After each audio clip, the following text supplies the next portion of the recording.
Okay guys, it's been a while since I've done a video on my programming efforts. I actually bought a bunch of parts and was going to do some more guitar videos, but somewhere in the process of cooking and soldering and I don't know, maybe during having a cigar, I don't know, I burnt my thumb severely. It's really burnt, and can't really see it on there, I don't think, but it's burnt right along the side. This was a situation where I had no idea that I had burnt my thumb.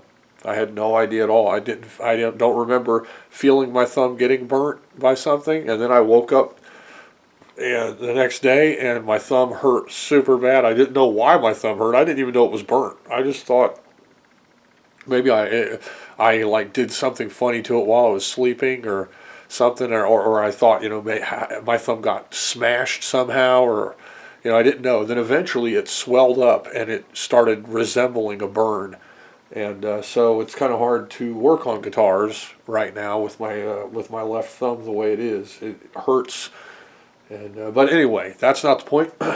My fighting game is done, and I sent a copy of it to Zero Page Homebrew. They said they'd check it out. I'm hoping that they'll do a video of the game soon. But I'm going to go ahead and show the game on my channel, which I have a lot less coverage. I mean, tens of people will probably see this. But this is two new Homebrew Atari games. One is a work in progress. The other is finished. Okay, so I'm going to go ahead and show the finished one real quick. Okay, I've got the name for it now and everything, and it's in the style of Street Fighter. Or Street Fighter 2.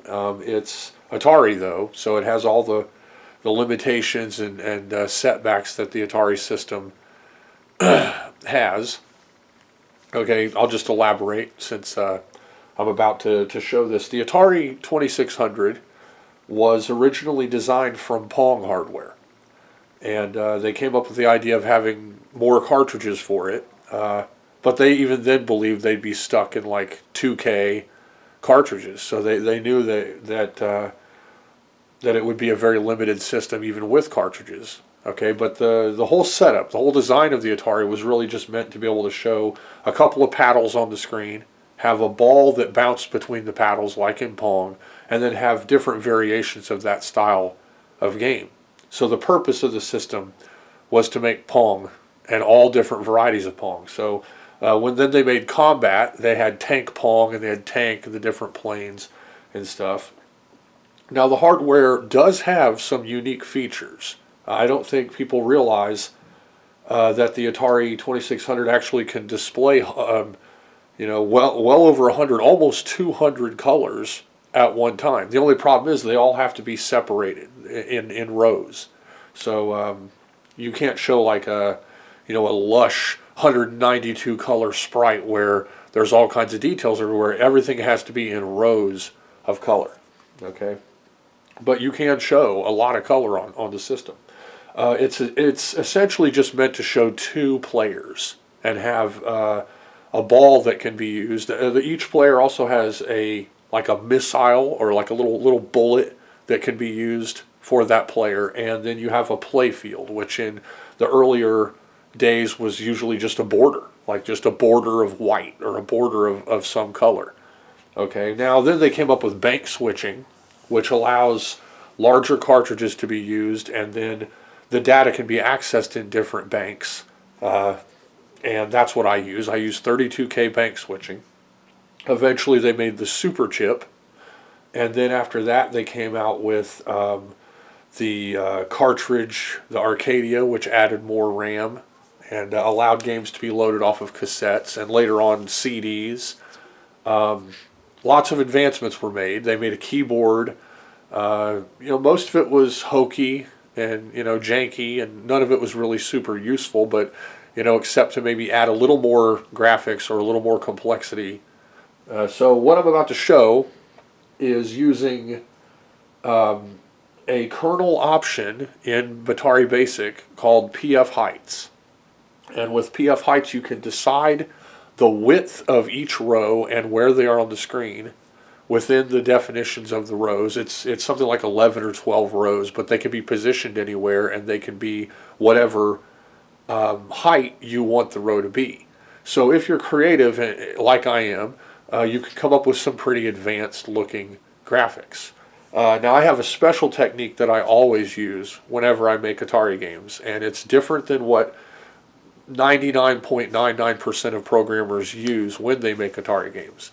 And it can make it so my games won't work on some of the crappier flashbacks, that won't work on the portable systems, won't work on low speed emulation.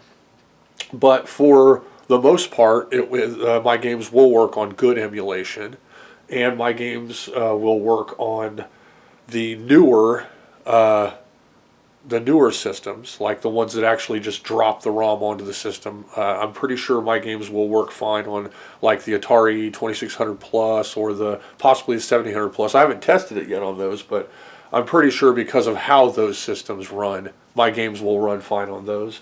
But I design these games for use on real hardware. I test them on real hardware. So I test them on a 4-switcher, on a Junior, a Rainbow Junior. I test them on a 7800, on a Gemini, on lots of different systems to try to see what's going to happen when the game runs. Okay, so because you have a limited cycle count with the Atari 2600, it's processing everything. And then in the time it takes for the graphics to be put on the screen, that's how much time you have to actually work. And it's insanely small, short amount of time. And it ends up being, like a couple thousand milliseconds or something. Eventually you'll be able to flood the thing with some graphics. But if you push it, which I do, then you'll get some kind of effects. Sometimes the screen will jitter a little bit or something like that. Now in the case of this game, in versus mode, some jitters will happen, but it's more like an effect. It happens when a really explosive attack happens, and so I'm not really complaining about it. The screen doesn't roll and it doesn't like shift, in a way that is distracting. It actually looks more like an impactful kind of effect. They actually talk about that in the instructions, how to use the broken cycle count as a special effect in a game, like to make the screen shake or something like that. Now that's in the one-player mode. I think I might have said versus. In versus mode, there's no jittering or anything like that. So the game, and this is because I'm using random number generating, which pushes the cycle count for the one-player game where you're taking on the computer. Okay. So the first game I want to show is the finished fighting game that I've made. I have never said the title of the game, but I'm going to go ahead and say it now. I'll just go ahead and show it. I'll go ahead and load it. Now this is visual Atari Basic. I sometimes use just regular Atari Basic, but in this particular case, I'm using visual. It's my favorite. And it's going to take a second to load, even though this is a relatively fast computer comparatively. There's a lot of data here. This is a 32K bank switching cartridge with most of the room taken up for the cartridge. I like to push it. Okay, here we go. Okay, now. As you can see, there's only 12 bytes of ROM space. I don't know if you can see it, but it says here 12 bytes left in bank 8. That means I have used nearly 100% of the graphics bank in the game. And there is some room in some of the other banks here, but for the most part they're all used up. If you look, 46 bytes in bank 1, totally used up. One command would push it over. 115 bytes left in bank 2, 53 and 3, only 3 bytes left in bank 4, 175 in 5, 255 in 6, that's got the most room, but still not much. 173 in 7, and then 12 in 8, which is reserved for graphics. Okay, now I'm going to go ahead and run the game.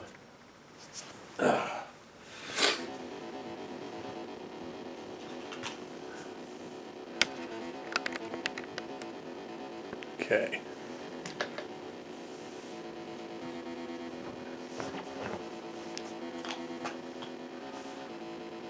I don't know if you can hear the music. I'm going to go ahead and turn it up.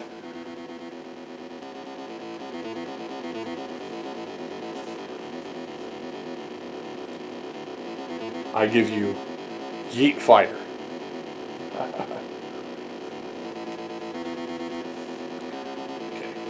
So to play the game, you press either the second player fire button to start a versus match, or you press the one player fire button to start a story mode match. Because I don't have a second person here right now, I'm going to go ahead and do the story mode.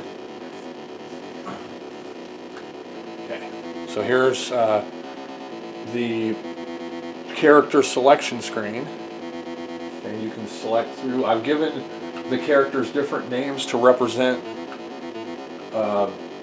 who they're based off of, and I have some fresh characters. That one is exclusive. You may see that this character resembles my Sharanui from King of Fighters. Okay.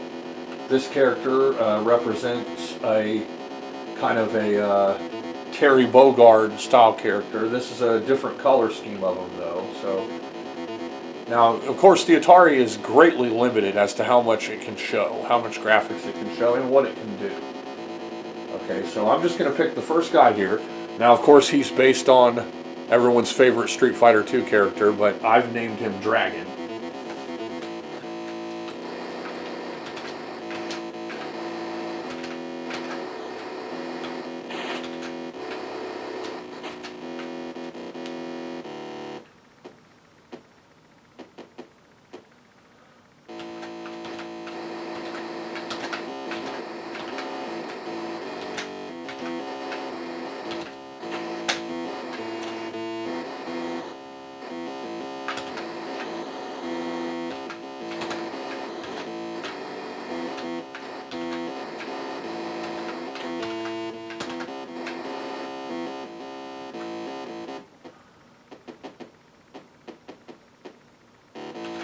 Now we're on to the next match.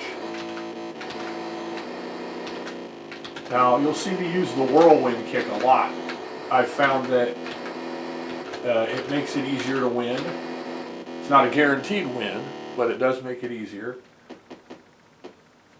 Now I've used very special graphics creation techniques to make this game look the way it does. You might have noticed that the graphics don't look like Atari graphics as much as what you usually see on the 2600. Okay, this is a discovery that I came up with that is exclusive to the 2600. I talked about it in earlier videos.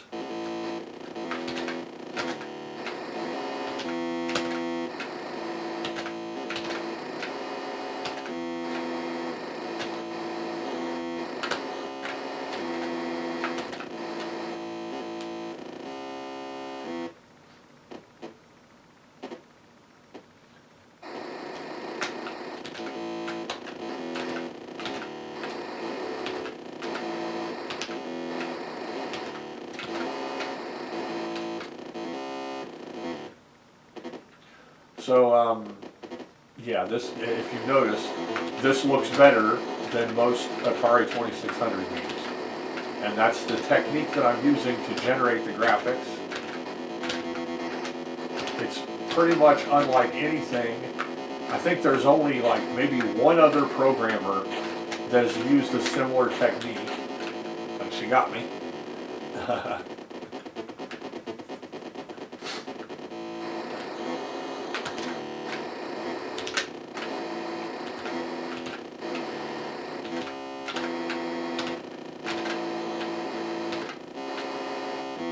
Go. You can tell I'm using the noise generator to make a facsimile of music. There's no music chip in the 2600, it's just a noise generator. And of course music on the 2600 was very limited. Usually there's no music on a 2600 game, or maybe a jingle, but very rarely are there musical scores.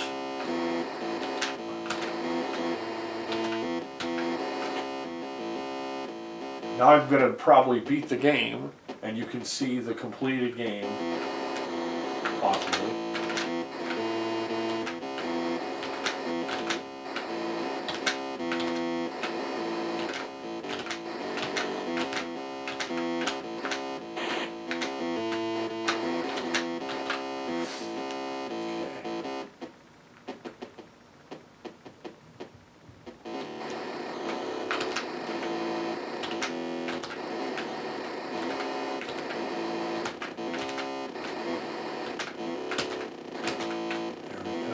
One more round.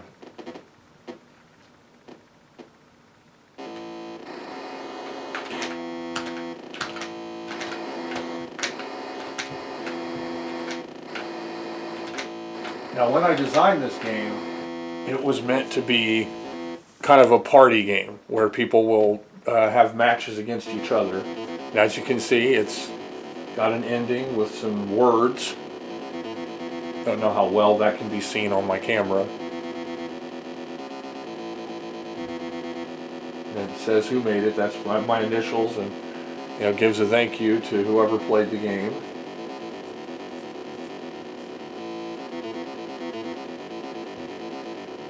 So I'm actually looking for publishers. If anyone wants to help me out, I know of several publishers out there, and so I'm going to list that in the title of this video, and hopefully maybe someone will give me a consideration to publish this video game. Now I've actually made a cartridge of it for my own keeping, and I want to put a label and stuff like that on. This is a super chip game. And I've made one cartridge of it.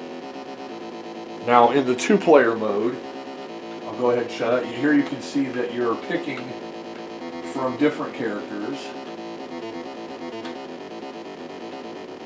Okay. And you have a time limit.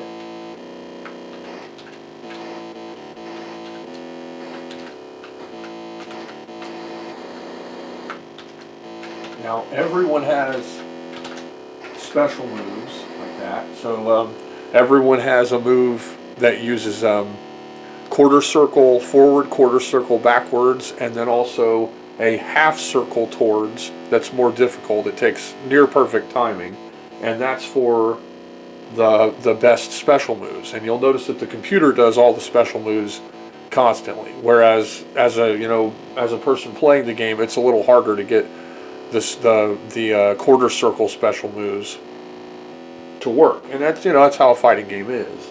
Now you've got your timer going down, and once it ends, whoever's had damage, it looks like the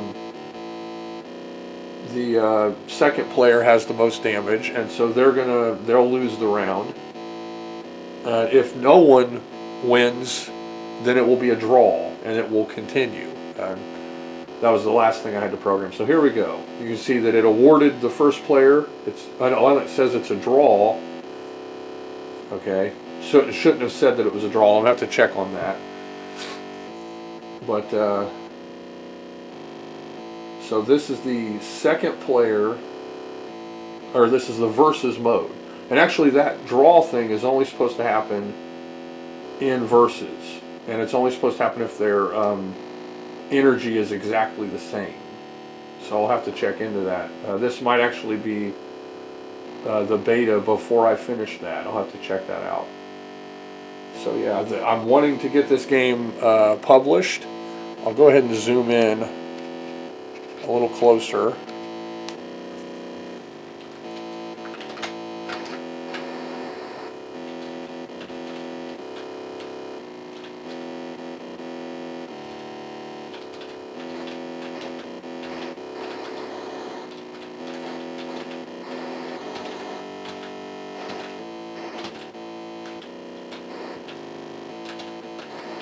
That's the special move.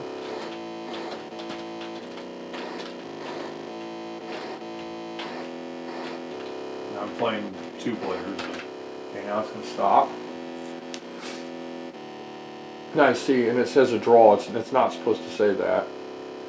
So I think this is actually the beta before I change that. I'll have to check the data. So, but yeah, so I'm going to go ahead and restart. But the game is essentially complete. I just need to check that one thing, and it'll be ready to go. Okay, so it's called Yeet Fighter. Now, the next game that I've been working on, and this one I think is going to be really fun and creative. It's a lot different. Pretty much decided that I don't really want to try to do any more of these types of fighting games for the Atari, because it's just not good. The system doesn't really handle it. Okay, maybe something like Karate Champ or Yir Kung Fu or something like that, maybe. But for the most part, it's just too difficult, and the system is too limited to really handle, you know, any kind of like halfway decent two-player fighting game. Now, that doesn't mean I won't, you know, make more of them, but you know, I'm not really sure. Let me see if turning the lights off helps. It looks like it's wanting to get stuck in autofocus hell here. Yeah, where it doesn't want to focus. Oh, it's, yeah, whenever there's too much white, I remember now, white on the screen makes it do that. So I'll go ahead and start the game. This is just a concept. But I'll start the title screen. And it has some gameplay, but it doesn't have any fighting or anything just yet. And this is my new, okay, I don't know why it's doing this. It's just blurry. There we go.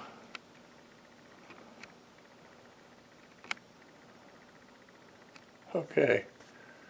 And this is going to be a mech fighting game. And it's called Mechs Again Stand Off. Mechs Again Stand Off.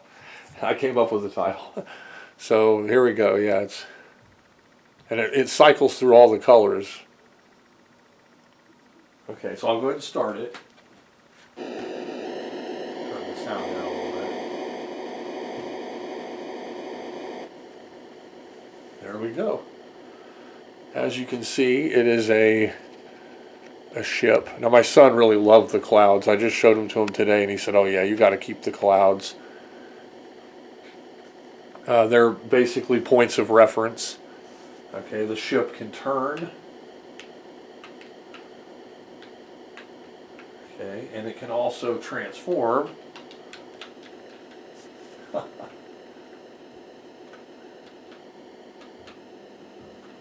And if you're noticing a theme, I've based it off of the kind of BattleTech, Aerotech, also which was based off of Robotech and Macross. Okay, you also have different speeds. That's the second throttle, first, and then you can stop. Okay. Also, you can go down the screen and up the screen. So see, this is up in the sky. Okay. This is down one notch. Okay. There we go. And then this is the two from the ground. Now, if you notice, when he's on the ground, he's running. This is kind of a callback to Space Harrier. So what I've done, what I'm working on, and this is meant to be somewhat like Space Harrier and Afterburner, but without a spinning screen. Okay, so your fixed position, and then everything is moving around you. Okay, and it's going to be using. There we go. I'll go fastest speed. It's going to be using both joysticks. Okay, this game will actually use the right and left joysticks, and the way it'll work is the second player joystick is the throttle, and also the transformation. And then the button will switch what weapons you're using. So you'll have missiles, and of course there are different functions for every mode. Now this is the fastest mode, and it's the fighter jet. Okay, now only this vehicle can go this fast. So if I transform to what would be Gerwalk mode, there, this one starts out at the lowest speed once it changes, but it can actually go one more speed higher, but it can't go as fast as the fighter jet. The fighter jet has a much faster speed. Then the what would be the Battleoid mode, he only goes that lowest speed, or he can stop. So the Gerwalk can actually stop too, see? And then he can move up and down the screen. All of them can move up and down the screen. So they're all going to have strengths and weaknesses. Okay, so the fighter jet can shoot long-range missiles, and it can shoot the cannon. The Battleoid can actually shoot down missiles with his head-mounted lasers, and he can fire the Gatling gun with better precision. The Jerwalk, the halfway mode, can fire short-range missiles and can shoot with the Gatling gun. Okay, so each one will have different purposes for the game. Now I've worked on enemies. There's going to be lots of mechs, pods, enemy fighters, enemy robots, and so yeah, this is my next game that I'm working on. Now that Yeet Fighter is essentially 100% finished. It's 99.999% finished. I'm going to have to go in and check that draw thing, because I had it fixed, and I think honestly I just opened the old version of the game, and I just need to go ahead and find the one that I made that's actually fixed, and then it'll be okay. I think that comes from constantly backing up and saving stuff. Now if you notice, the clouds are random. The clouds actually have 4 different patterns that can generate in 6 different ways on the screen. And so it's meant to, it does look semi-repetitious, but it's using the random number generator to effectively have point of reference. So once I'm down here on the ground like this, I'll go ahead and just, as you can see, the jet actually can raise and lower. You can see the graphics of it raising and lowering. Okay, there we go.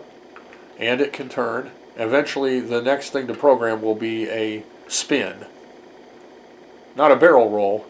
I think some people mistakenly call a spin a barrel roll. I might be wrong in this, but I'm pretty sure a barrel roll is different than a spin. I think a barrel roll is where you spin, and then while you spin, you go in a circle. That's a barrel roll. But just a normal spin is just a roll. In this game, I'm just going to have a spin, where after you exceed this right turn here by a little bit, your vehicle will spin. Okay. There we go. Let's go back up to the cloud deck here. Now, once he goes up higher, there will be clouds for point of reference.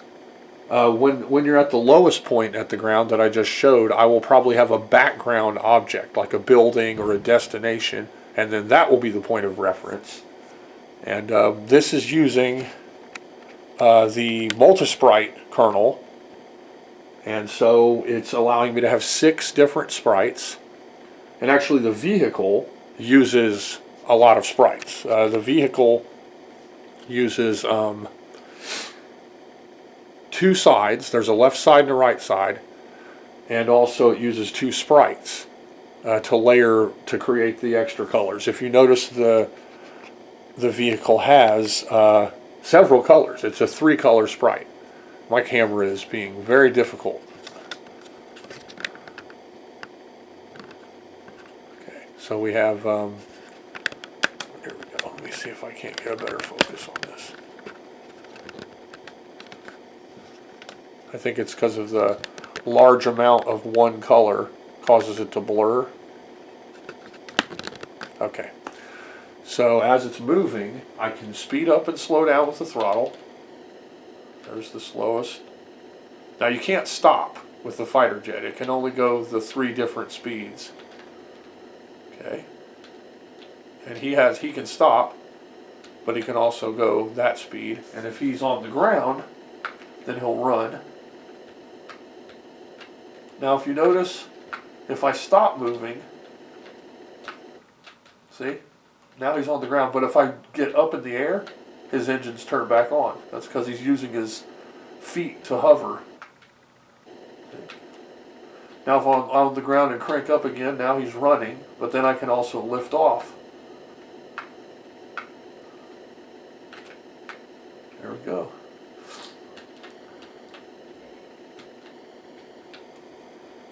So this is my next game that I'm working on. Atari 2600, called Mechs Again Stand Off. I love the creative name, and I'm in part putting this up here because I'm protecting the name of the game. This is a very creative title that I've come up with, and so you heard it here first. And this is going to be a combat mech game with lots of shooting and things blowing up and stuff, and some really good graphics, especially considering this is a 2600 game. I'm aiming for best graphics ever on the 2600, and I want some really great gameplay and stuff. Okay, so kind of an update to how my games have been going, and once my thumb heals, I've got like 5 guitars. I'm going to be doing repairs and upgrades and stuff for the tens of people that might watch my videos. Again, I'm looking for someone to publish these video games for me.